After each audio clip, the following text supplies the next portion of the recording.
Assalamualaikum warahmatullahi wabarakatuh. Bismillah, walhamdulillah, wassalatu wassalamu ala rasulillah wa alihi wa sahbihi wa mawalah ma'badu.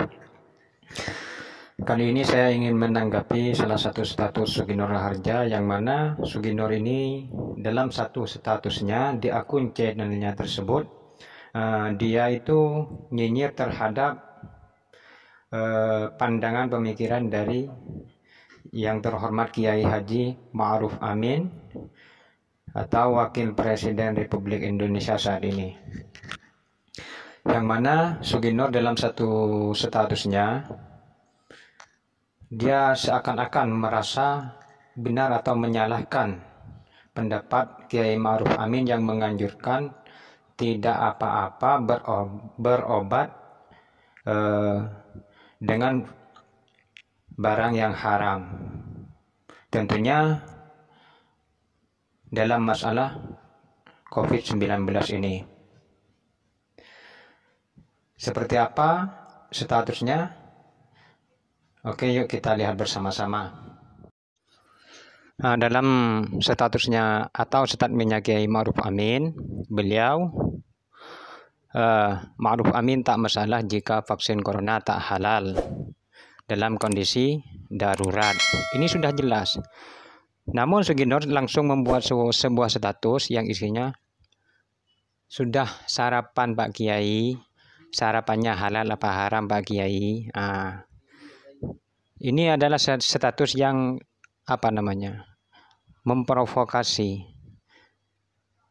Jadi sangat terlihatlah bahwa Suginor ini tidak berpengalaman dalam bidang ilmu. Jadi dalam hal ini masalah berobat dengan hal yang haram, barang haram, ini ada perbedaan pendapat ulama. Yang pertama perlu diketahui bahwasanya Kiai Ma'ruf Amin itu mengeluarkan statement bukan tanpa alasan. Jadi tidak sama dengan Suginor Raharja itu. Maaf. Antara orang alim dan tidak alim itu perbedaannya jauh sekali. Laisan a'ma wal basir tidak sama antara orang yang tidak berpengalaman atau berilmu dan tidak berilmu. Dalam hal ini, masalah obat untuk COVID-19 ini, Kiai Ma'ruf Amin memberi statement bahwa boleh berobat dengan barang yang haram atau najis. Menurut ulama, salah satu ulama ada yang mengharamkan. Yang mana yang mengharamkan kalangan yang berpendapat bahwa berobat dengan yang haram itu terlarang berhujjah dengan dalil-dalil berikut ini. Innallaha anzala da'a wad dawa'a wa ja'ala likulli da'in dawa'an fatadawaw wala tadawaw biharamin. Innallaha anzala da'a, sesungguhnya Allah Subhanahu wa taala telah menurunkan penyakit, wad dawa'a, dan juga menurunkan obatnya. Wa ja'ala likulli da'in dawa'an, serta Allah telah menyediakan obat bagi setiap penyakit. Fatadawaw, maka berobatlah. Wala tadawaw biharamin, dan jangan berobat dengan sesuatu yang haram. Dalam satu hadis lagi, Rasulullah SAW bersabda, diriwayatkan oleh Abu Hurairah radhiyallahu anhu, bahwasanya beliau berkata, naha Rasulullah SAW anid dawa'il khamithi. Rasulullah SAW melarang untuk berobat dengan barang yang haram. Sedangkan pendapat yang membolehkan ialah ulama yang cenderung membolehkan berobat dengan yang haram asalkan bukan khamar. Pendapat ini dimotori oleh para ulama dari kalangan mazhab Asy-Syafi'iyah dan sebagian perkataan dari kalangan Hanafiyah.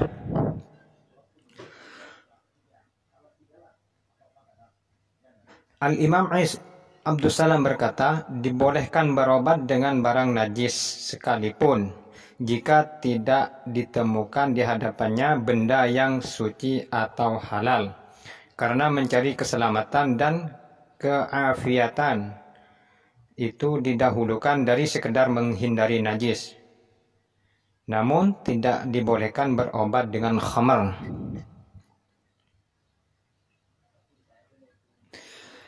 Dalil yang digunakan oleh kalangan ini pertama adalah keumuman kaidah bahwa sesuatu yang darurat itu bisa menghalalkan sesuatu yang dilarang.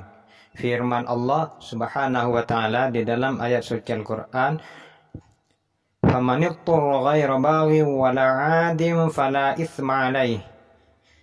Innallaha ghafurur rahim."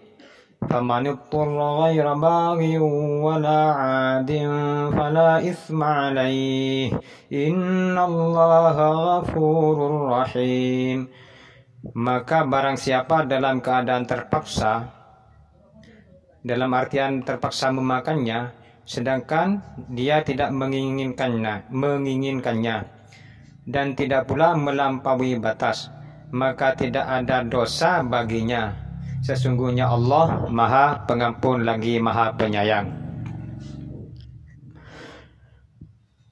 Selain itu ada beberapa riwayat yang menguatkan bolehnya seorang berobat dengan sesuatu yang najis dan benda terlarang lainnya. Pertama, dibolehkannya suku Ukail dan Urainah berobat dengan meminum air kencing onta. Dari Anas bin Malik berkata, beberapa orang Urainah datang ke Madinah, namun mereka tidak tahan dengan iklim Madinah hingga mereka pun sakit.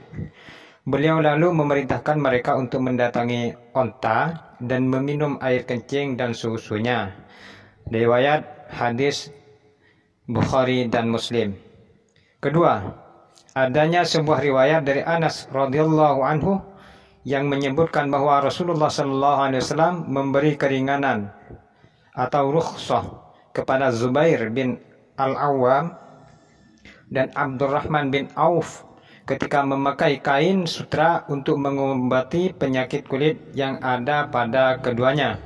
Namun kebolehan berobat dengan benda najis menurut kalangan ini tidak bersifat mutlak, namun memiliki syarat dan ketentuan, yakni 1. Tidak ditemukan obat yang berasal dari bahan yang suci yang bisa menggantikannya, dan yang kedua, diketahui secara keilmuan bahwa benda najis atau haram tersebut memang bisa memberikan kesembuhan. Jadi poin terakhir ini,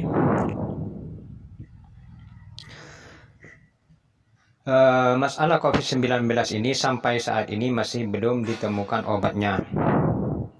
Itu yang dari yang barang halal. Sampai saat ini masih belum ditemukan obatnya. Sudah jelas di sini pendapat tidak ditemukan obat yang berasal dari bahan yang suci yang bisa menggantikannya. Jadi di sini sudah jelas bahwa pendapat ulama itu ada yang membolehkan, ada yang mengharamkan. Yang mengharamkan itu selama masih ada barang yang suci untuk dibuat obat. Yang menghalalkan ialah boleh berobat dengan hal yang najis jika sudah tidak ditemukan barang yang suci berdasarkan dalil firman Allah, "Faman ittara ghaira baghin wala 'adin fala itsma 'alaihi innallaha ghafurur rahim." Dalam keadaan terpaksa maka boleh, dalam keadaan darurat. Jadi dibolehkan menggunakan atau berobat dengan hal yang haram, barang haram. Jadi adanya video ini hanya berpendapat juga, memberikan pendapat bagaimana supaya tanggapan atau nyinyiran Suginor itu dibuat pertimbangan oleh jamaahnya. Karena sangat banyak di dalam kaumnya itu malah mendukung Suginur. Padahal dalam statement Suginur itu sangat tidak sejalan dengan pendapat para ulama-ulama.